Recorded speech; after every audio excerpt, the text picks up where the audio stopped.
ನಮಸ್ಕಾರ ವೀಕ್ಷಕರೇ, ನಾನು ನಿಮ್ಮ ಗಿರಿಧರ್ ಭಟ್. ನೋಡಿ, ಭಯಗ್ರಸ್ತ ವಾತಾವರಣ, ಮನುಷ್ಯನಿಗೆ ಭಯ, ಆತಂಕ ಸಹಜವಾದಂಥ ಒಂದು ಪ್ರಕ್ರಿಯೆಗಳವೆಲ್ಲ. ಯಾರೋ ಹೆದರಿಸ್ತಾರೆ, ಸಹಜವಾಗಿ ಭಯ ಪಡ್ತಾರೆ. ಯಾರೋ ನಗಿಸ್ತಾರೆ, ಸಹಜವಾಗಿ ನಗುತ್ತಾರೆ. ಯಾರೋ ಅಳಿಸ್ತಾರೆ, ಸಹಜವಾಗಿ ಅಳಿಸ್ತಾರೆ. ಇದು ಪ್ರಕೃತಿದತ್ತವಾಗಿ ಬಂದಿರತಕ್ಕಂಥ ಸಂವೇದನೆಗಳಿವೆಲ್ಲ ಇರಲಿ. ಆದರೆ ಕೆಲವೊಮ್ಮೆ ಏನಾಗುತ್ತೆ, ಭಯದ ವಾತಾವರಣ, ಭಯಗ್ರಸ್ತವಾದಂತಹ ಜೀವನ, ಎಲ್ಲವೂ ಭಯದಲ್ಲೇ ಸಾಗ್ತಾ ಇದ್ರೆ ಜೀವನ ಹೇಗೆ ಸಾಗುತ್ತೆ? ಈ ವಿಷಯ ಬಂದು ನಾನು ಸುಮ್ಮನೆ ಮಾತಾಡ್ತಾ ಇಲ್ಲ. ಭಾಳಷ್ಟು ಜನ ಕರೆ ಮಾಡಿರ್ತಾರೆ, ಸ್ವಾಮಿ ಹೊಲ ಮನೆ ಕೆಲಸ ಮಾಡ್ತಾ ಇದ್ದೀನಿ, ಯಾಕೋ ಏನೋ 2 ವರ್ಷದಿಂದ ಭಯ ಭಯ ಭಯ ಆಗುತ್ತೆ, ಏನು ಕೆಲಸ ಕಾರ್ಯ ಮಾಡಲಿಕ್ಕೂ ಮನಸ್ಸು ಬರೋದಿಲ್ಲ, ಅದಕ್ಕೆ ಕೆಲಸ ಮಾಡೋದೇ ಬಿಟ್ಬಿಟ್ಟಿದ್ದೀನಿ. ಅಥವಾ ಯಾರೋ ಸ್ವಾಮಿ ಹಿಂದೆ ಬಂದಂಗೆ ಆಗುತ್ತೆ, ನಿಂತ್ಕೊಂಡಂಗೆ ಆಗುತ್ತೆ, ಏನೋ ಒಂದು ಭಯ ಆಗುತ್ತೆ, ಅಮಾವಾಸ್ಯೆ ಬಂದರೆ ಭಯ ಆಗುತ್ತೆ. ಈ ರೀತಿಯಾಗಿ ಹಲವಾರು ರೀತಿಯಾದಂಥ ಪ್ರಶ್ನೆಗಳು ಎದುರಾಗ್ತವೆ. ಇಲ್ಲಿ ಕೆಲಸ ಮಾಡಲಿಕ್ಕೆ ಬೇಸರಾಗಿ ಭಯ ಅನ್ನೋವಂಥ ಕಲ್ಪನೆಗಳನ್ನು ಸೃಷ್ಟಿ ಮಾಡಿಕೊಂಡು ತಮ್ಮ ಮಾನಸಿಕವಾದಂಥ ಸ್ಥಿತ್ಯಂತರಗಳನ್ನು ತಾನೇ ಮಾಡಿಕೊಂಡು ಆ ಒಂದು ಭಯದ ಕೂಪದಲ್ಲಿ ಬಿದ್ದಿದ್ದಾನೋ, ಅಥವಾ ನಿಜವಾದಂಥ ಯಾವುದಾದ್ರೂ ಚೇಷ್ಟ, ಪೀಡನೆ, ಗಾಳಿ ಅಂಥದ್ದು, ಅಥವಾ ಗ್ರಹಗಳಿಗೆ ಸಂಬಂಧಪಟ್ಟಂಥ ಬಾಧೆ, ಸಮಸ್ಯೆಗಳನ್ನು ಅನುಭವಿಸ್ತಾ ಇದ್ದಾನೋ ಅನ್ನೋದು ಅದು ವಿಮರ್ಶೆ ಮಾಡ್ತಕ್ಕಂಥ ನಿಟ್ಟಿನಲ್ಲಿ ಹೋಗುತ್ತೆ. ಜಾತಕ ವಿಮರ್ಶೆನೋ, ಲಕ್ಷಣ, ಮುಖ ಸಾಮುದ್ರಿಕೆ, ಸಮಯದ ಆಧಾರಿತ ಪ್ರಶ್ನೆಗಳನ್ನು ನೋಡಿ ನಿರ್ಧಾರ ಮಾಡೋದು ಬೇರೆ ವಿಷಯ. ಇಂತಹ ಸಂದರ್ಭದಲ್ಲಿ ಈ ಭಯದ ಭೂತ ನಿಮಗೆ ಹೆಚ್ಚಾಗಿ ಕಾಡುತ್ತೆ. ಆ ಭಯ ಅನ್ನೋದು ಹೇಗಿದೆ ಅಂದರೆ, ನಿಮ್ಮನ್ನೇ ಆಹುತಿ ತಗೊಳುತ್ತೆ, ನಿಮ್ಮ ಸ್ಥಿಮಿತತೆಯನ್ನು ಕಳೆಯುತ್ತೆ. ವ್ಯಕ್ತಿಗತವಾಗಿ ನೀವು ಬಲಿಷ್ಠರಾದವರು ಇದ್ದಕ್ಕಿದ್ದಂಗೆ ಯಾವುದಕ್ಕೂ ಪ್ರಯೋಜನ ಆಗದಿರುವಂಥ ವ್ಯಕ್ತಿ ಆಗ್ತೀರ.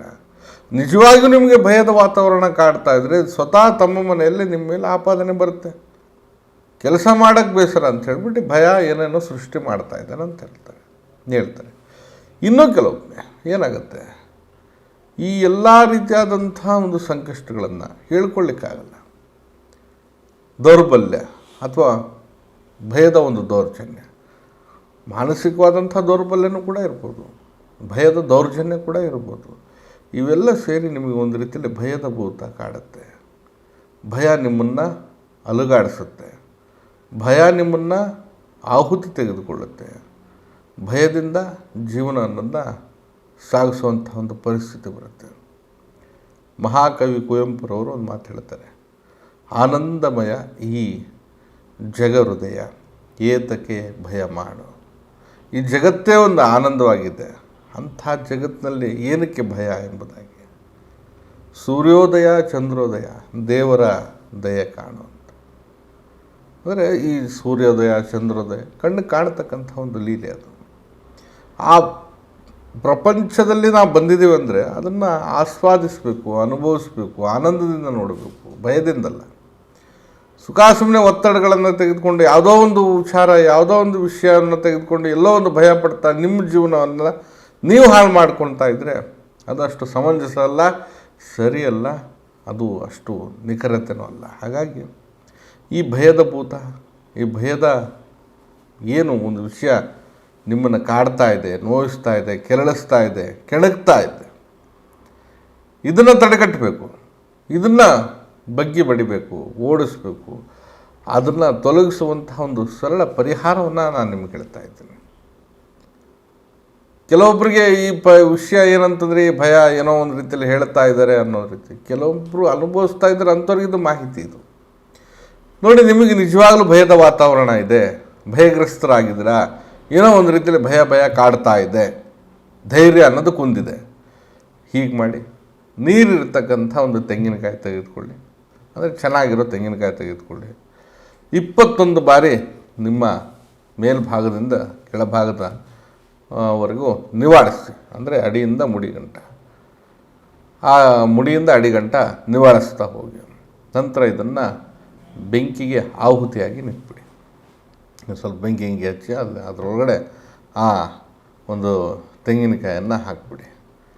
ಹೀಗೆ ಮಾಡಿ 1 ಅಲ್ಲ 2 ಅಲ್ಲ 3 ಬಾರಿ ಮಾಡಿ. ನಿಮ್ಮ ಭಯ ಅನ್ನೋದು ಕಣ್ಮರೆ ಆಗುತ್ತೆ, ನಾಪತ್ತೆ ಆಗುತ್ತೆ. ಭಯನ ನೀವು ಭಯಪಡಿಸ್ಬೇಕು, ಭಯ ನಿಮ್ಮನ್ನು ಆಹುತಿ ಪಡಿಬಾರ್ದು. ಹಾಗೆ ಆ ಭಯಕ್ಕೆ ನೀವು ಅಂಜಿ ಮನೆಯಲ್ಲಿ ಕೂತ್ಕೊಳ್ಳೋದು ಬೇಡ. ಆ ಭಯವನ್ನು ಒದ್ದು ಓಡಿಸಿ, ತೊಲಗಿಸಿ, ಕಳಿಸಿ. ನೀವು ಸ್ವಚ್ಛಂದವಾದಂಥ ಒಂದು ಸುಲಭ ಪ್ರಶಾಂತತೆಯಾಗಿರತಕ್ಕಂತಹ ಜೀವನವನ್ನು ಸಾಗಿಸಿ ಎಂಬುದಾಗಿ ನನ್ನ ಈ ಒಂದು ಮಾಹಿತಿ. ನಾನು ನಿಮ್ಮ ಗಿರಿಧರ್ ಭಟ್. ನಮ್ಮ ಕಚೇರಿ ಮನೆ ಬಂದು ಜ್ಞಾನಭಾರತಿ ಯೂನಿವರ್ಸಿಟಿ ಕ್ವಾರ್ಟರ್ಸ್ ಸರ್ಕಲ್ನಲ್ಲಿದೆ. ತಾವು ನೇರವಾಗಿ ಕರೆ ಮಾಡಿ ಮುಕ್ತವಾಗಿ ಬಂದು ಭೇಟಿ ನೀಡ್ಬೋದಾಗಿದೆ.